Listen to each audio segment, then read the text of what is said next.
Everyday superpower where we talk body language, relationships, game, and everything in between.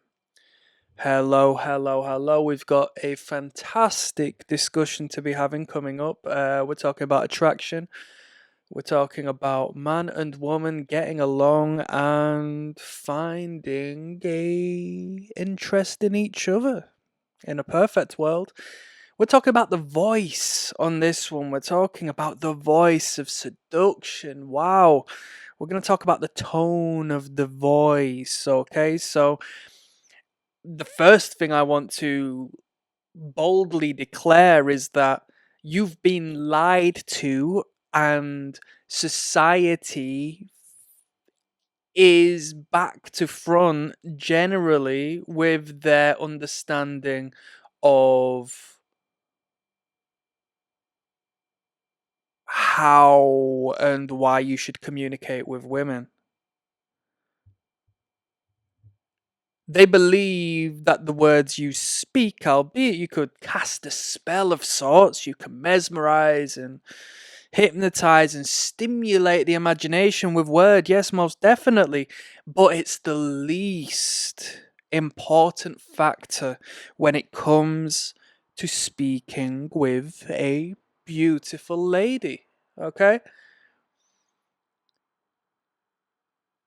Nonverbal communication is the most powerful means of communication, right? The most honest, the most consistent, the most congruent, the most beneficial. And they don't teach you how to read it because suddenly no one can lie to you no more. Ooh. Suddenly you know the truth just by asking someone a question and watching their response. Isn't that amazing? And then from there, the tone of the voice, the inflection in the word, the register of the voice, the shift in tonality and frequency and vibration. What isn't being said as opposed to what is being said.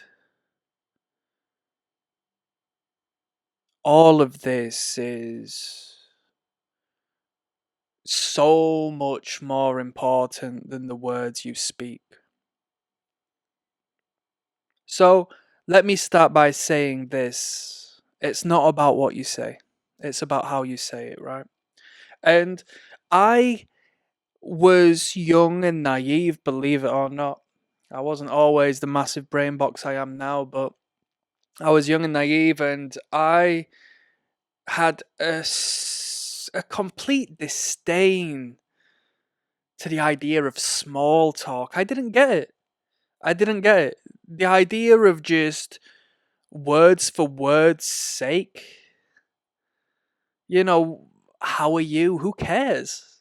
I don't care. I want to talk about something more vivid, more colourful. I want to engage and express a more exciting and creative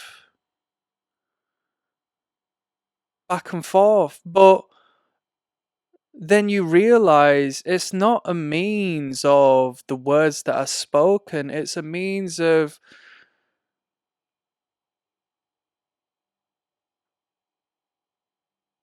creating a unconscious understanding, a fingertip feel, a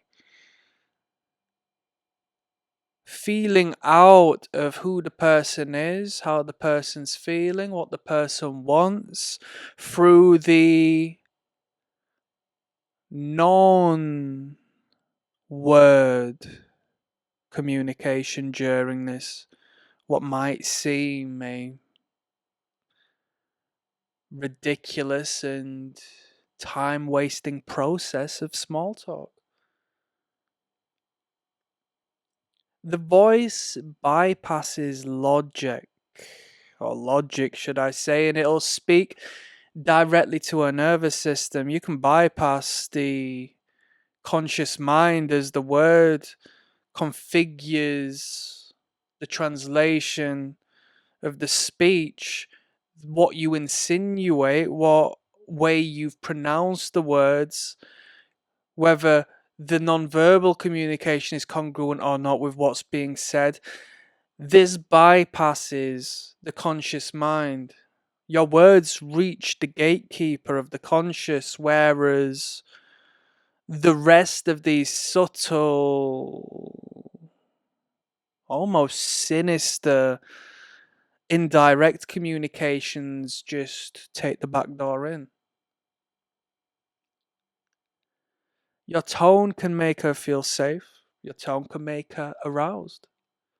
Your tone can make her feel connected without you having to use a pickup line, without you having to, find something that you can both agree and relate on. And I know there's a degree of hypocrisy in some of the things I say because take any circumstance, any situation, and you can manipulate it as a means of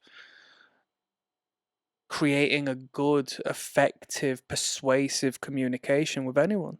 You know, you could be the most horrible person on planet Earth, and she could fall head over heels for you. Is there not many such circumstances as that? Many such cases, one would say. So I've done videos based on, finding a common medium focal point, finding likeness, finding a disconnect that you can emphasize on that showcases that you're not afraid to be independent and stand on what you believe in and so forth. I know that we've spoken about these means of communication, but right now, this idea of the tone of the voice and that which isn't the words you choose, but more so the way you say these words, the subcontext, the undercurrent. Let's talk about the tone of the voice. So, deeper, more resonant voices are generally linked with higher testosterone. Testosterone, you will find generally in the man, the masculine. Of course, women have testosterone too, but what you will find is when a female bodybuilder starts injecting testosterone to grow larger muscles, she also creates an expansion of masculine characteristics that align with the hormone. She becomes more ambitious, more driven, more aroused.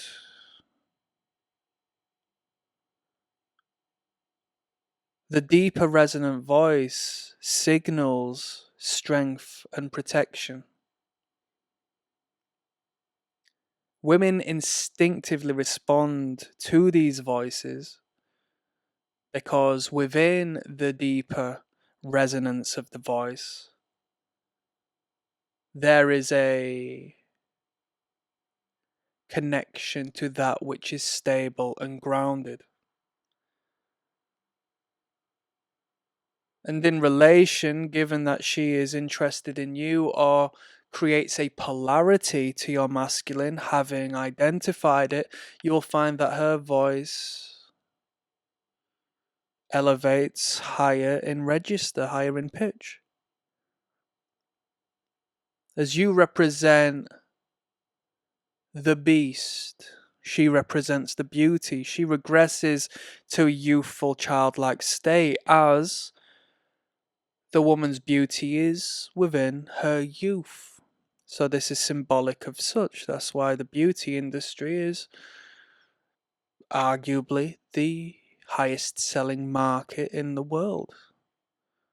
For the woman to retain her youth, because at the very least, unconsciously, she understands the value that which youth creates.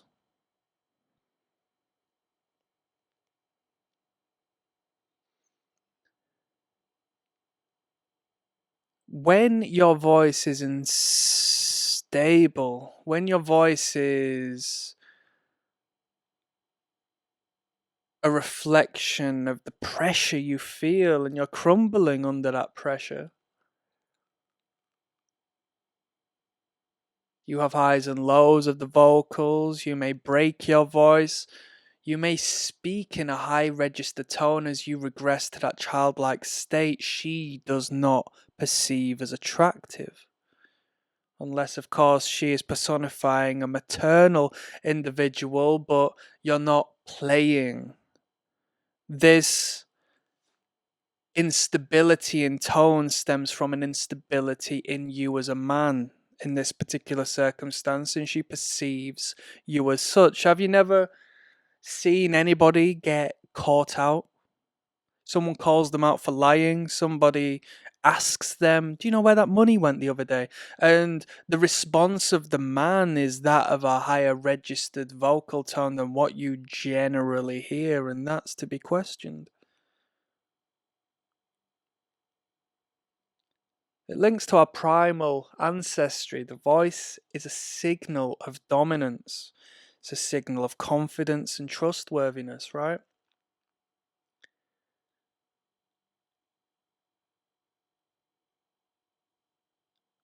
The roar of a lion.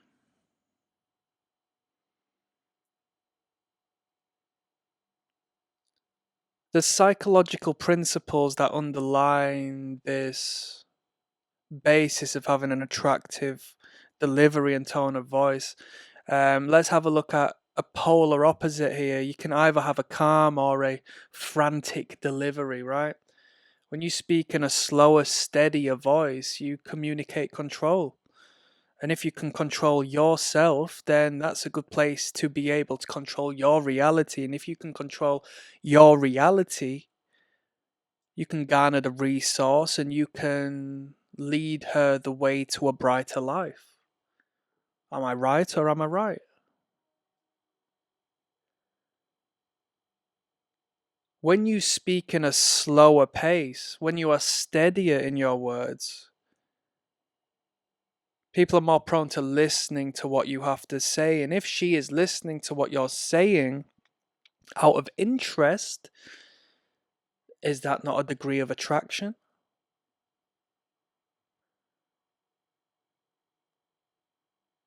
Each and every word you speak holds more weight.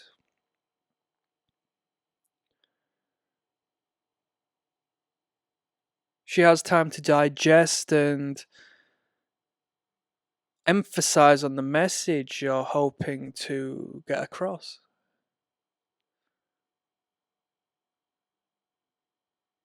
The weak man has to sell himself, and in overselling himself, he stutters and butters and jumps and jives and expresses this nervous energy through the frantic vocal performance. He's at a job interview and he overspeaks, he says too much. He got asked one question and he spoke for hours on end instead of getting to the point because he understood the value of what he could provide to the table. Instead, he has to force feed in this economic, abundant salesmanship that reflects the opposite. When you speak in a monotone way, such as the message upon the face, it creates boredom. The woman is expressive and is attracted as such through her own narcissistic means. So to see a man who portrays a little more charisma, a little more expression, a little more emotional availability than his counterparts as her other potential suitors, she may quite possibly find a degree of excitement, a degree of intoxication in your communication. If you go on YouTube and look at, you know, the leading figures, given we don't take the management and the underhanded deals into consideration, right? Nothing's ever organic. We'll find that these characters are characters, they're expressive, and in being expressive, they create a magnet of attention as they are entertaining to watch, hate it or love it. This which we are speaking of is a verbal equivalent,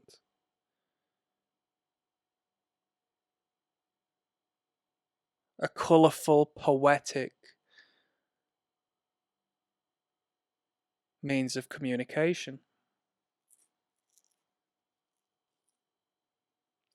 As you speak slower, in a lower tone potentially, we use silence as punctuation, drawing her in. She's hanging on to our words, and those silent moments allow her to fantasize, allow her to imagine. We actively stimulate her brain as we do so. The calm and relaxed vocal tone, the vocal state, transfers into her body as her mirror neurons spark and illuminate.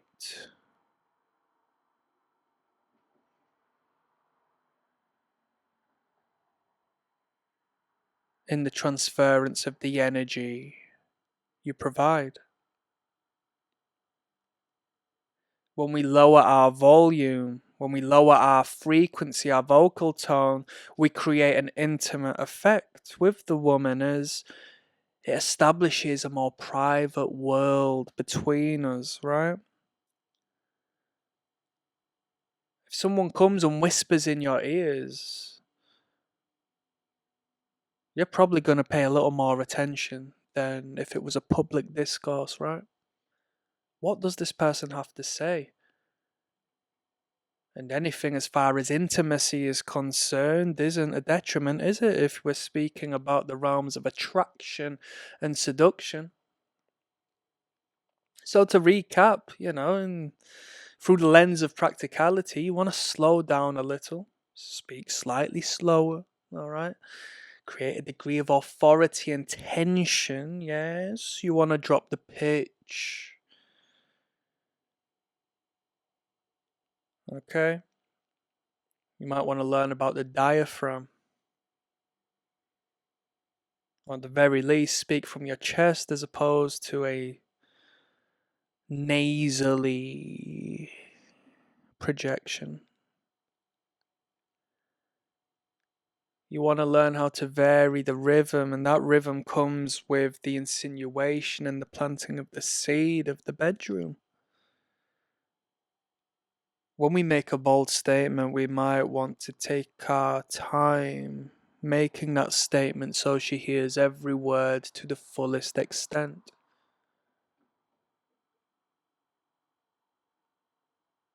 Creating a degree of intensity.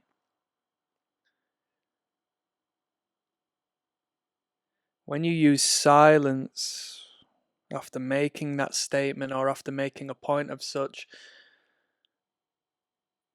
the gap from there on makes those words echo emotionally, alright?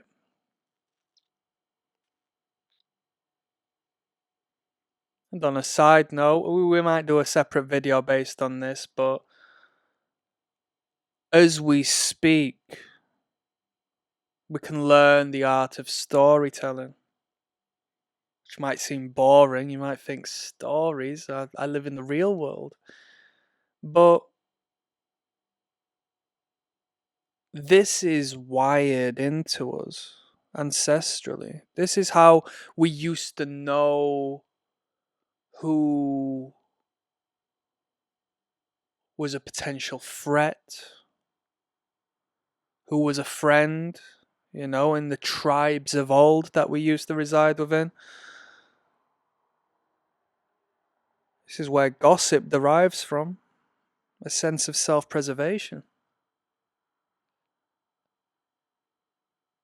From there, we would sing songs at the local pub, or at least in my history, we would go to the pub and sing songs before the mass washing of the brains that was the entertainment industry took over and rid us of that culture.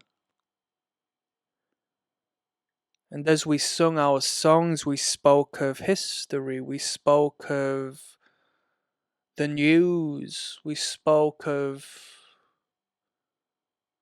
tales that expressed who we were as a tribe. Women respond to narrative. She has an imagination unlike ours.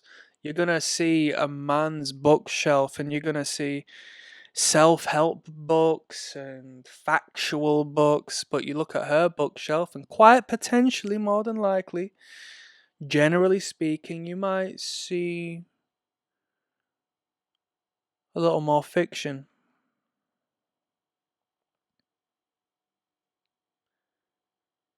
Your voice is not purely sound, it's vibration. And as you speak from presence, you will project a grounded masculine energy. Okay? That groundedness creates stability. She needs a stable man. These women will remember how you made them feel, not about the details of what you said. That voice of yours, as well, obviously, as your nonverbal cues, are the bridge that stir this emotional connection. When you're nervous, you speak fast. You kill the seduction. If you try to produce a fake, deep voice, you'll be perceived as inauthentic. So there is a standard you must upkeep as a man where you don't step over the line of personifying something that isn't you. You will be perceived as a shell of a man, pretending to be something he's not. Don't speak to her like you're a young boy ringing up the school, pretending to be your dad, calling in sick. Alright.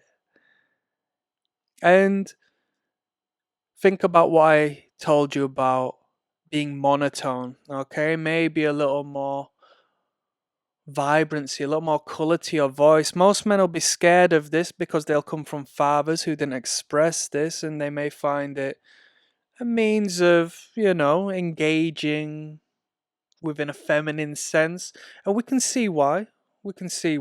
But it will fail to engage emotionally with that woman, and that's the lens, unfortunately, that she perceives the world different to us. So we have to meet her over in her frame for that particular idea to make sense, right? So I'll leave that there. You need to take into consideration presence, rhythm, vibration. Take the pickup lines and put them in the bin. They're irrelevant, they don't matter. When you master your voice, you can quite potentially master the emotional state you put her in. Yeah. If I went and saw a professional hypnotist who could aid me in rewiring a phobia, he's going to speak to me using particular tones and mannerisms that allow me to be unconsciously rewritten.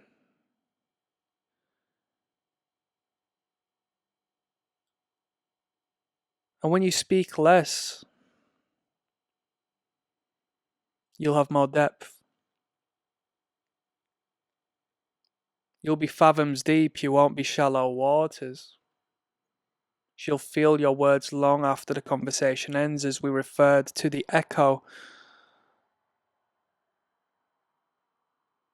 that the silence provokes. I'm signing out. Click like and subscribe. Goodbye.